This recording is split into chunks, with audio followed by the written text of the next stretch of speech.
All right, tonight on The ReidOut.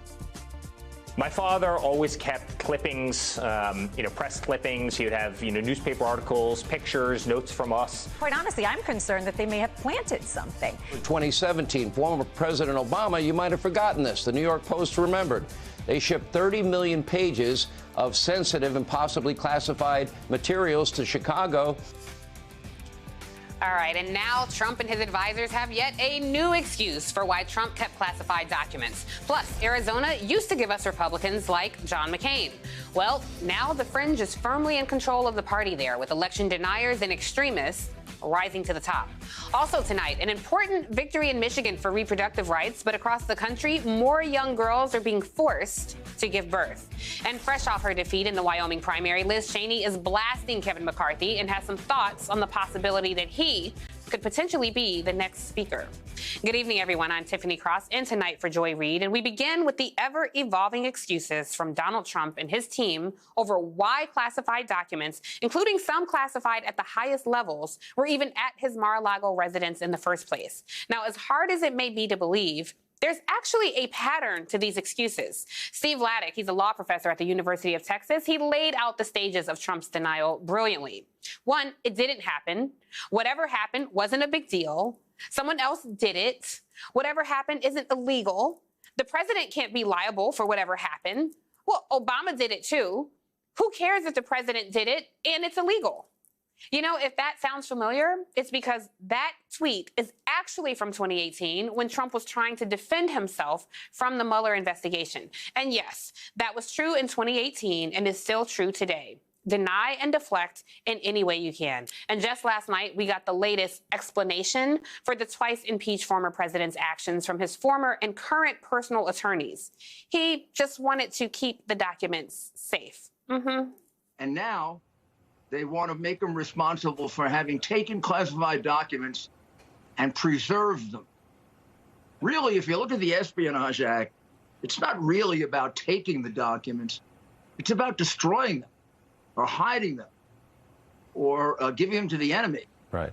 It's not about taking them and putting them in a place that's roughly as safe as they were in the first place. Mar-a-Lago is secure in and of itself. You know, just getting onto the compound is hard. And then it was a locked door, and getting, back down into the basement, there's security. You can't just walk down there. Only certain members of staff can get there, and then there's only one key. So, yes, it's a very limited number of people that have access down there. We'll talk about that in a bit. But of course, if Trump's true concern was actually to keep the classified documents safe, documents, by the way, which he initially claimed were probably planted there by FBI agents, but wouldn't the best place be to keep them safe at the National Archives? I mean, honestly, at this point, they will say just about anything to further muddy the waters, regardless of how absurd it may be, because so many people out there will believe him. And that includes this ridiculous claim that everything was already declassified because Trump had a standing order that materials taken from the Oval Office to the residence should be considered declassified. Okay, if that were true, few people in the Trump White House were even aware of it. So CNN is reporting that 18 former top Trump administration officials say they never heard any such order issued, and they believe the claim to be patently false. Yeah, we did too. That includes two of Trump's former chiefs of staff, by the way, John Kelly telling CNN, quote, "Nothing approaching an order that foolish was ever given," and Mick Mulvaney saying he was, quote, "not aware of a general standing order like that." And second, even if you accept that the standing order thing to be true, it is legally irrelevant based on the 3 federal criminal statutes listed on the search warrant that was unsealed last week. That is because none of the statutes depend on whether documents contain classified information. Now, it's likely Trump's legal team knows all of this, but how else can you mount a defense for this ridiculousness? It may also explain why a judge was hearing arguments over why parts of the search warrant affidavit should be unsealed, allowing us to see at least some of the evidence backing the FBI's actions. Now, Trump's legal team did not make any motion to unseal it. They only watched from the public seating area. We're going to talk about that, too. Let's bring in Clint Watts. He's a former consultant for the FBI Counterterrorism Division, a distinguished research fellow at the Foreign Policy Research Institute, and an MSNBC national security analyst. And we have with us this evening Bradley Moss. He's a national security attorney. Bradley, I want to start with you. We have a lot to get to, but I'm just going to start off with the lies themselves. Could these false statements, these lies that Trump routinely makes, could they be introduced in any of the multiple legal proceedings against him as having demonstrated a pattern of lying?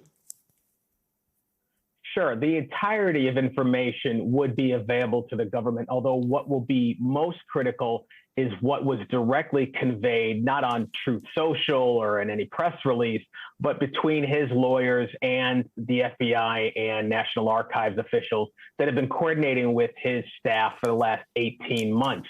We know that it was months ago that the NARA initially found that there was records missing. We know 15 boxes were retrieved in February. We know ongoing negotiations continue, that a subpoena was issued in June. More classified documents were taken out, that apparently one of the lawyers for Donald Trump actually signed an affidavit saying there were no more records, and yet the government had sufficient evidence to get this search warrant. And lo and behold, they found more classified records. All that would come into play.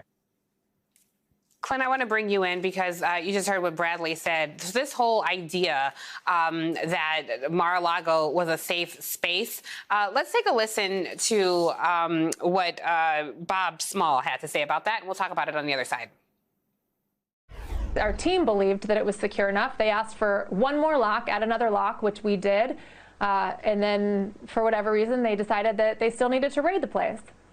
And only one or two people had access to that room, to your knowledge?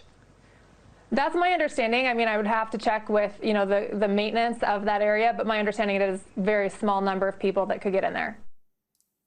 And apologies, that's, of course, Christina, Bob.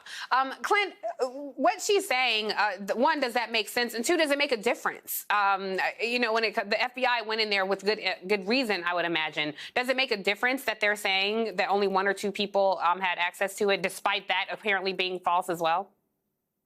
Tiffany, just a small number of random people had access to classified documents in the basement of what is essentially a hotel and wedding facility. I mean, what could possibly go wrong in that scenario?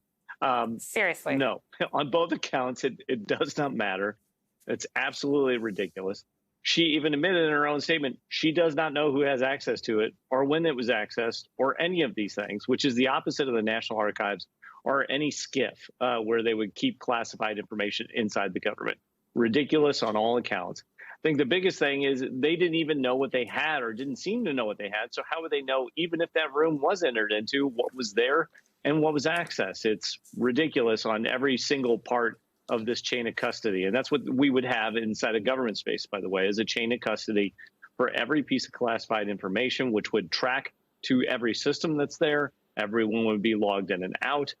This item would be controlled or that item would be controlled. And it's just completely ludicrous. Even in the response, she both said there was nothing to worry about, but she also didn't know. It's just crazy on the surface, all the way through that explanation.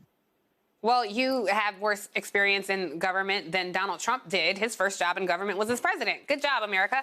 I want to stick with you here, Clint, because I'm curious. We on the media, obviously, we have vested interest in knowing what's in this affidavit. We try our best to relay information to the people of this country. But I do understand why there are reasons why the affidavit should stay sealed. I'm just curious because you're on the law enforcement side, counterterrorism side, what your thoughts are about unsealing this affidavit. And if the judge happened to ask your opinion, what might you advise the judge when it comes to unsealing an affidavit?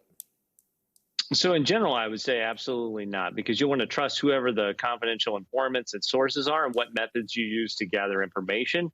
You want to also make sure that it's correct, because in these affidavits, when they're going to do these search warrants, they're trying to gain more evidence to confirm what they believe is a criminal conspiracy.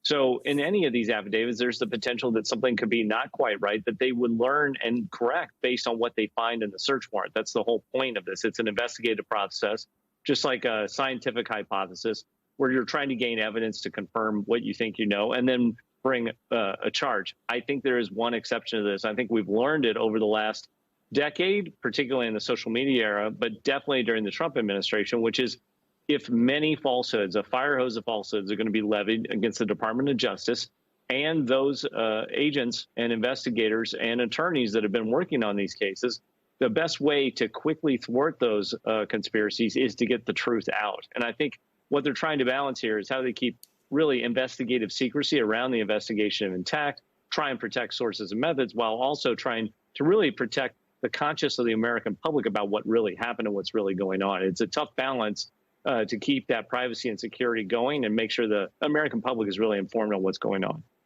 Yeah, that is a tough balance. Bradley, I'm curious from you, what does accountability, or what should accountability look like for Donald Trump here? Yeah, no, look, if this were anybody else, they wouldn't have taken 18 months to do this. They would have seized those records months ago, and an indictment probably already would have occurred. But this is a former president. There are issues of potential declassification in play, even if under the Espionage Act, it's not technically required for the information to be classified. So you would think there would be likely, depending on what they've collected and what the information we already have, that there will be an indictment here. That certainly would be viable from a legal perspective, in my view. Part of what they're running down right now, and we've got confirmation in media reporting, was there actually a standing order? What did it look like? No one seems to know about it, but at least Donald Trump seems to think there was one. What did it look like? How was this all handled? And how were these boxes put together in the first place? It sounds ridiculously chaotic.